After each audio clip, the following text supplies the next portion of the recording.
And now for something special.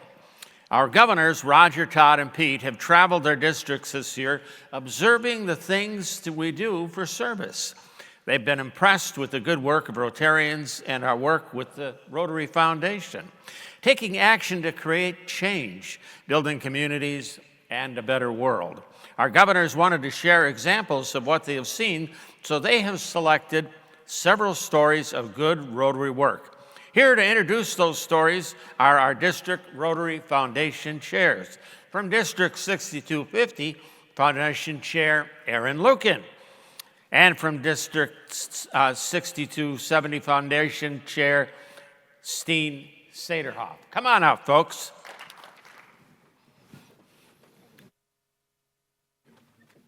I think I have to thank Ed Fuda for putting the mics down low for me here. And I have to thank the planning chair, Jason Barron, for putting Steen and I right after Ed, because how do you follow that up? You know, what I love about the Rotary Foundation is that it empowers all of us to be the change that we want to see in the world. Our Rotary Foundation is one of our greatest assets in Rotary International. We contribute, we support, and we all embrace the Rotary Foundation. And we thank you for your support. In return for your generosity, we get back from the foundation support for all of our projects, excellent service from the staff at the Rotary Foundation, matching funds for all of our grants, and access to partnerships all over the world. The foundation has organized programs of global grants, district grants, our peace program, programs of scale, global scholars, and vocational training teams. And our 7 areas of focus help guide our efforts as we participate in all of those programs. In 2023-24, the Rotary Foundation spent over $347 million on programs in our communities and around the world. Those are big numbers. That's the big picture. But that represents an effort of many projects and people. Tonight, we want to call attention to some of those individual stories of Rotarians in action. We highlight some of those specific examples of service, of work by Rotarians that have made a difference. Tonight, we share 7 examples of action aligned with the 7 areas of focus of the Rotary Foundation. Here to share those stories of Rotary service from our 3 districts are Jon Ward, Richard Strauss, Jim Cantrill, Mike Paddock, Karen Kendrick-Hands, Angela Rester, and Lynn Sigfred.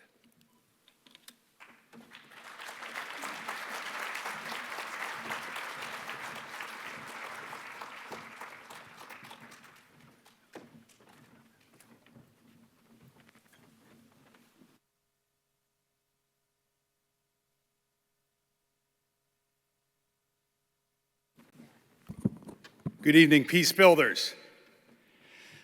I attended my first Rotary meeting in 1982 as a high school junior, invited to lunch by the Rotary Club of Sheboygan, planting a seed which would not fully germinate until 2006, when as the political and economic officer at the U.S. Embassy in Papua New Guinea, I was invited by a friend to join Rotary. And I thought, oh, this is great. My job is to make contacts so that I can promote U.S. government interests across the South Pacific. But what I didn't know I would find were peace builders, who in the first of many hot Saturday mornings, they took me down to the port, said, we're gonna unload shipping containers filled with desks and blackboards and other school supplies collected and loaded with love and care by Rotarians in Australia. Later in Pakistan, I was humbled to be named an honorary member of the Rotary Club of Karachi, where I had the great privilege to meet past Rotary Foundation trustee and Pakistan's Polio Plus chair Aziz Mamon, who several years later allowed the Taliban to put a black hood over his head to be escorted to a secret location where he negotiated the restart of polio vaccinations in Taliban-held territory.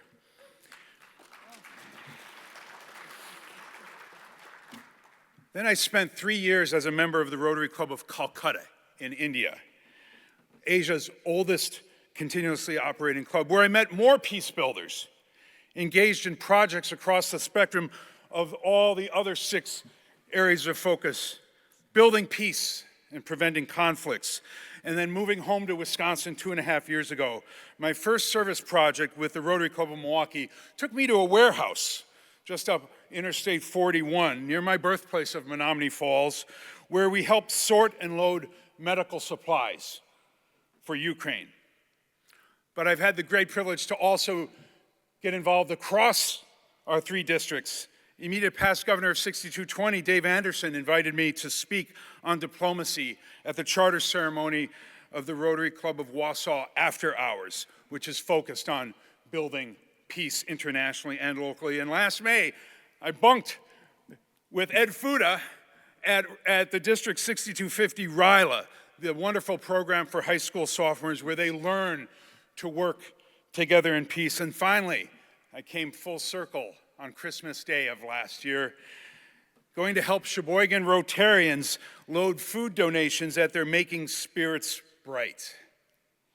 And a week from today, if you're in Lake Geneva, a week from today, May 3rd, I'm honored to help dedicate 3 Rotary Peace Poles funded by a district grant from 6270. And finally, in June, for the 3rd straight year, I'll have the privilege to volunteer at the World Affairs Seminar, which is dedicated to facilitate the learning of peace. So thank you, Rotarians. We all are peace builders.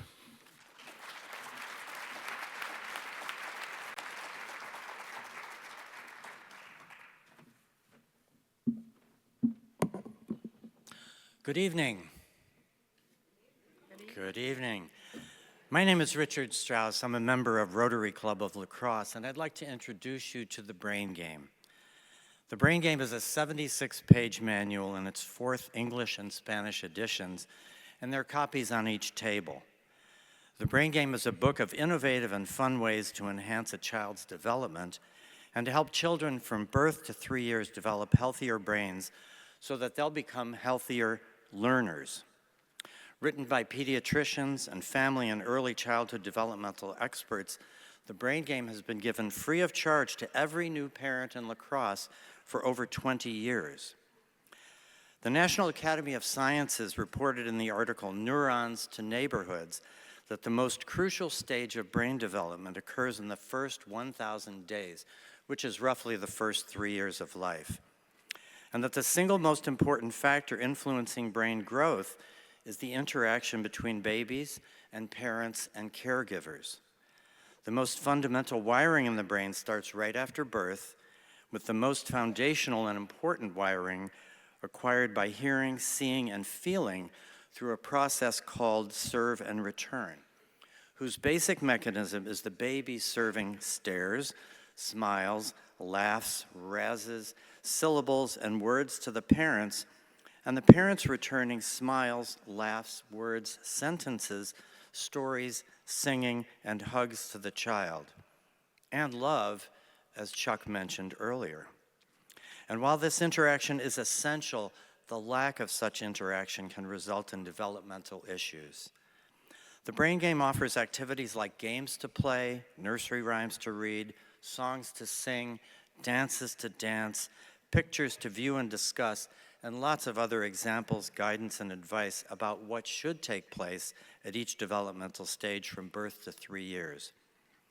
In addition to the developmental aspects of the Brain Game, there are also sections in each age-related chapter devoted to nutrition, immunization, sleep, well child care, screen time, and safety issues.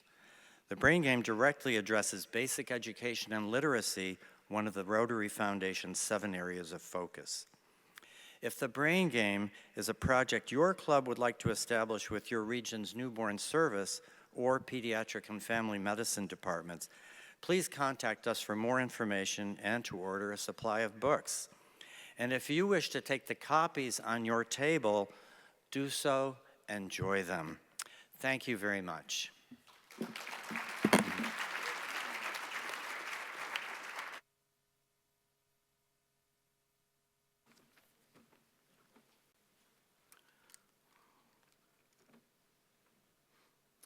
As you get older, you need these. One of the most astute political strategists of our time, James Carville, once went up to a whiteboard and wrote, "It's the economy, stupid," thereby helping usher in one of the, perhaps the most peaceful and productive decade in recent history. Not just in the political arena, the centrality of community economic development is also more or less linked to each of the other 6 areas of focus in Rotary.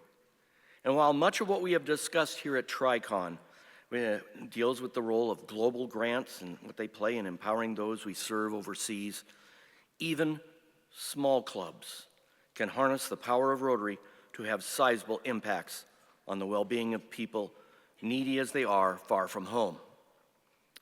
My first foray into the realm of international grant funding under the auspices of Rotary, it was a decade ago, and it grew out of a concern that my small Rotary club in the hinterlands of Michigan's Upper Peninsula was not doing enough to put the I in Rotary International.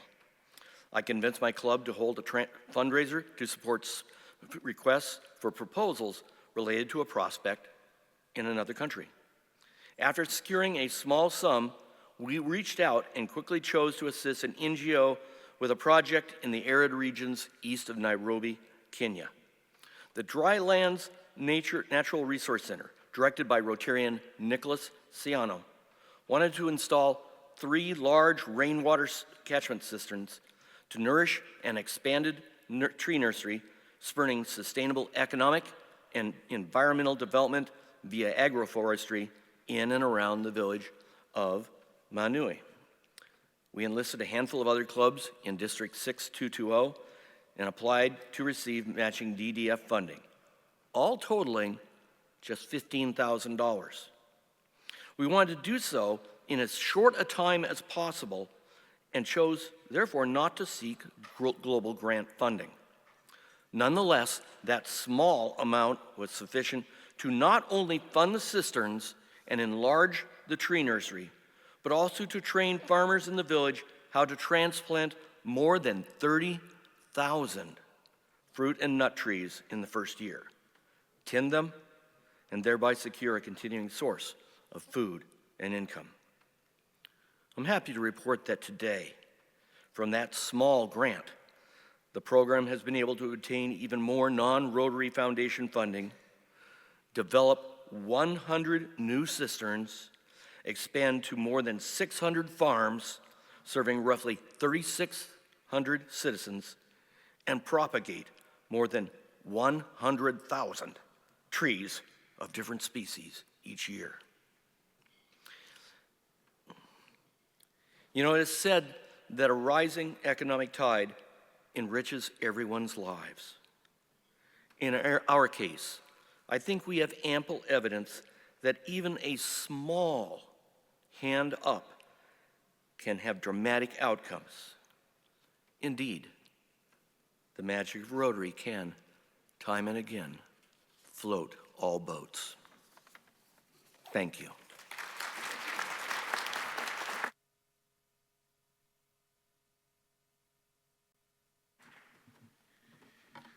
Well, good evening. And I have the good fortune of presenting this Rotary story about a water project.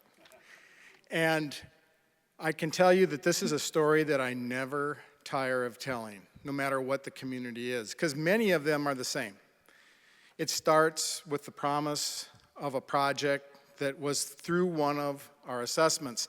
And the energy starts to build in the community as they do the work. They dig the trenches, they pour the concrete, they build the tank. The water gets to the tank from either a well or maybe a spring. And you can't imagine the excitement of the community as the time comes that we're going to turn on the water. How cool, right? So we turn on the water, and it races down by gravity to the first house, and you hear screams of delight from that family. And then it's repeated time and again as it goes down to the next house and the next house until the entire valley erupts in just a spirit of joy. It just gives me shivers to think about it today. But I want you to think about why is that? Why are people so excited about that water? And it's just like Ed said. It's because the mothers, the grandmothers, they all know that their daughters are no longer going to be treated like beasts of burden. They're no longer going to have to tote water for their families. And maybe just as important, they are now going to have the opportunity to go to school. I don't know how a family makes that choice, right? You've got some daughters, and which ones are going to go to school and which ones have to be beasts of burden. I can't imagine that. But now that community knows that they no longer have to make the choice. So I want to thank all of you, because these projects have been supported by people in all 3 districts. Thank you so much for that support, because water projects at Rotary do not just change lives, they change generations. Thank you.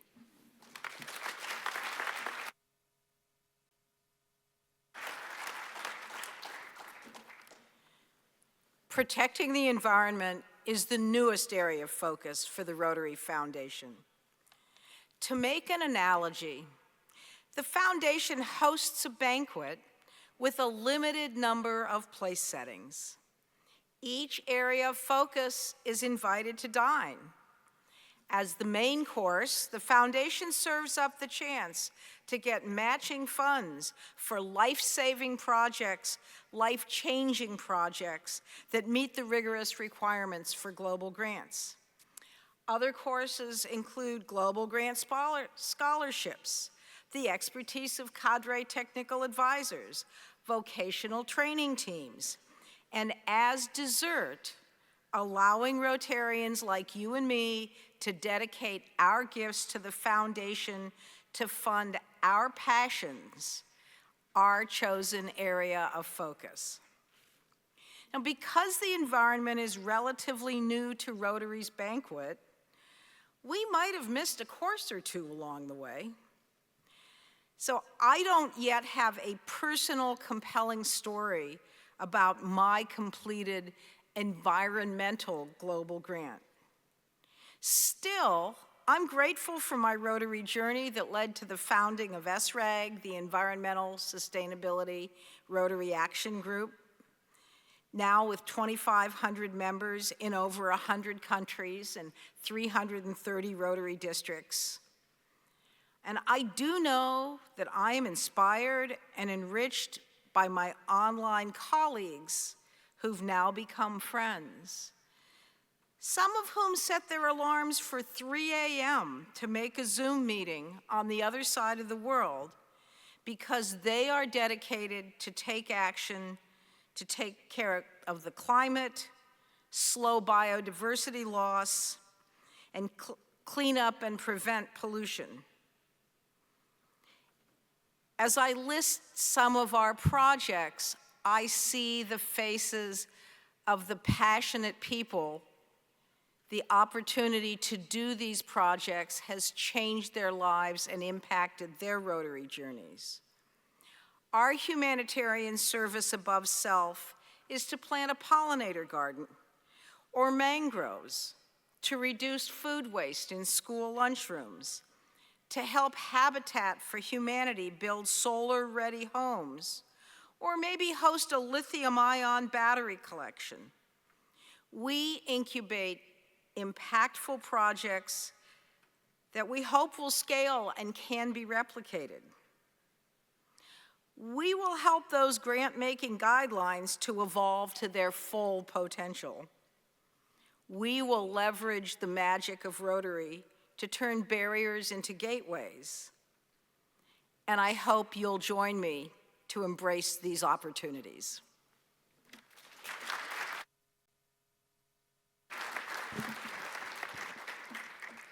Last night, I literally was on the elevator when this young couple came on with my mother and I said, "Oh, are you here for Rotary?" And they said, "No, but we've seen that there's Rotary here.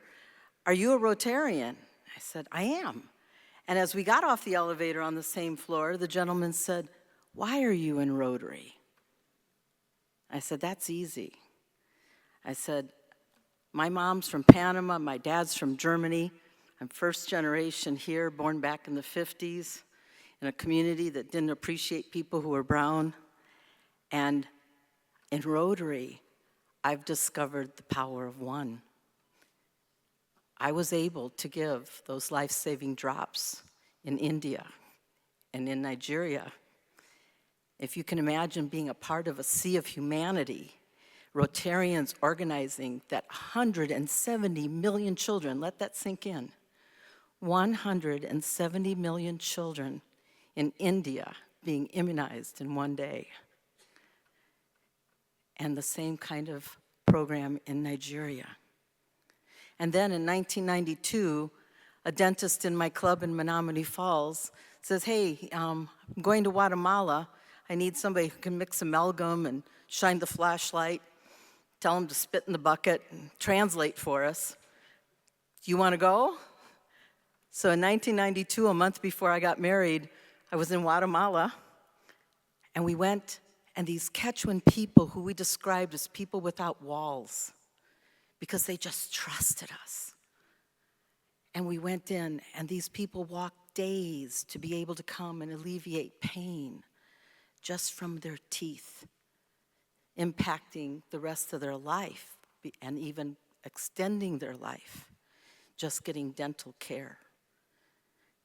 And then, because I had known a Rotarian that was in Guatemala City, I called him and said, "Can we come and make up at your club?"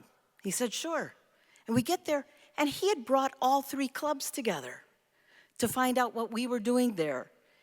And out of that was born a project where they started sending dental students from Guatemala City out into the regions where they didn't have dental care. And Enrique Gandara met Dr. Jean Geisel, 1992, and invited him to come to his ranch in Oliveras and start doing dental projects. Now, I have to admit, Gene wouldn't let me go the next year because he said it was too wild and dangerous for women, 1993. But he started a dental program in Oliveras with Enrique Gandara that has now, 33 years later, evolved into a one-week clinic that the districts, especially the Mequon-Thiensville Sunrise Club, really got going. And 20 years later, I returned as a translator and got the opportunity to see what had developed out of that one dental trip. And talking to Guatemalan Rotarians, city Rotarians, a partnership developed, and I got to be there as a translator. And one morning, I saw a young man walk in on his hands with flip-flops, crumpled legs beneath him. And I made note of it, and later I happened to be his translator while he sat in the dentist's chair. And I said, "I can't make any promises, but if we could bring a wheelchair next year, would that be something you would want?" And he smiled with the decay in the front of his teeth, very similar to many people in Guatemala, and said yes. And that night, Brian Monroe, who was the organizer of that team, took up a collection from all of us. And he knew about a wheelchair factory in Antigua, and 2 weeks later, Norberto had his wheelchair. And he smiled with the smile that the dentist had given him, inspired by his new wheelchair. I had had a part of changing one person's life that affected many, and I couldn't have done it were it not for the power of Rotary, the Rotary family, and the Rotary Foundation.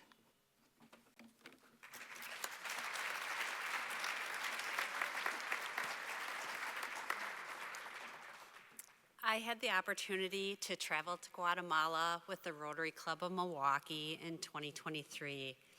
I was able to see firsthand the impact that we as Rotarians have. Instead of spending hours a day carrying water with her mother, I was able to hold hands with a young girl and run across the athletic field at her school. The feeling that it gave me, even though there was a language barrier, was nothing but happiness. You just need to see that beautiful smile and see her happiness in going to school to really be inspired by what we've been able to accomplish as Rotarians. I saw the difference it made having clean water at a hospital. A laboring mother and her husband no longer had to bring containers of water along to avoid the ill effects of the water, or of drinking the water or washing with it at the hospital due to the contaminated water that flowed from the taps. This inspired my club, the Rotary Club of Waukesha, to embark on a project of our own with the help of Jerry Stepaniak from the Rotary Club of Milwaukee. We raised funds to revamp the breastfeeding room at the hospital in Escuintla. The room was small, there were no windows, no air conditioning. Many of the new mothers were overheated and lightheaded as they pumped milk to feed to their newborns. We were able to outfit the updated room with air conditioning, electric breast pumps, and provide a space that made the mothers there feel comfortable and cared for. I was able to see how the Rotary Foundation and each of us as Rotarians has the ability to change the lives of mothers and their children throughout the world. From my viewpoint, what we do is not only life-changing, but life-giving and life-sustaining. Girls are able to go to school because they no longer need to spend the day hauling water with their mothers. Children in Pakistan are vaccinated against polio. Students in Wisconsin receive the support they need through the mental health initiatives Rotary has championed. Thanks to the efforts of many clubs at this conference, we've helped bring clean water to hospitals and homes, improve care for newborns, and given our youth a better future. Through the Rotary Foundation, we are privileged to create this kind of change, not just in Guatemala, Pakistan, or Wisconsin, but across the world. Let's never forget the magic of Rotary and the Rotary Foundation. We create this magic through our donations, through our acts of service, and through the communities we help build, both here and throughout the world. Together, we change lives.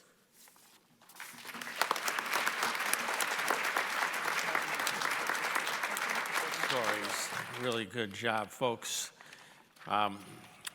We were all touched by that. You know, could we have those marvelous Rotarians back here on stage? Come on up here, you guys. Come on.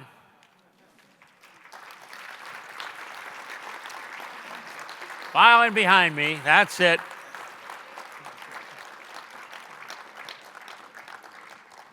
You know, Rotarians, thank you for sharing your stories, and thank you for reminding us of the good work we do every day as Rotarians, and thank you for reminding us of the good work of our partner, the Rotary Foundation. Thank you again. Thanks. And now I'm looking for our foundation chairs and district governors back on the stage. Where are they? Come on up here. You all stay right there. That's fine. Come on up. Plenty of room up here.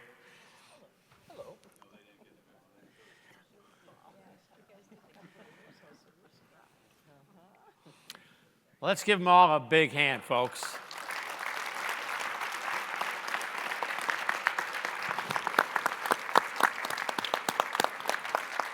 Thank you very much. You know, this concludes our program for this evening. We'll see you at Whirly Ball in a few minutes. Hope to see you next year at Wisconsin Dells at the Kalahari TriCon 26. My name is Tom Gale. I've had a great deal of pleasure being able to MC for these 5 sessions, these 2 days. I look forward to seeing you all next year at the convention. Please, if you're driving home tonight, please drive safely. Hope you join us over at Worley Ball. And on the way out, there's a place to make donations. They got baskets there. You got any extra cash with you? Throw it in there. Thank you very much. Drive safely. God bless.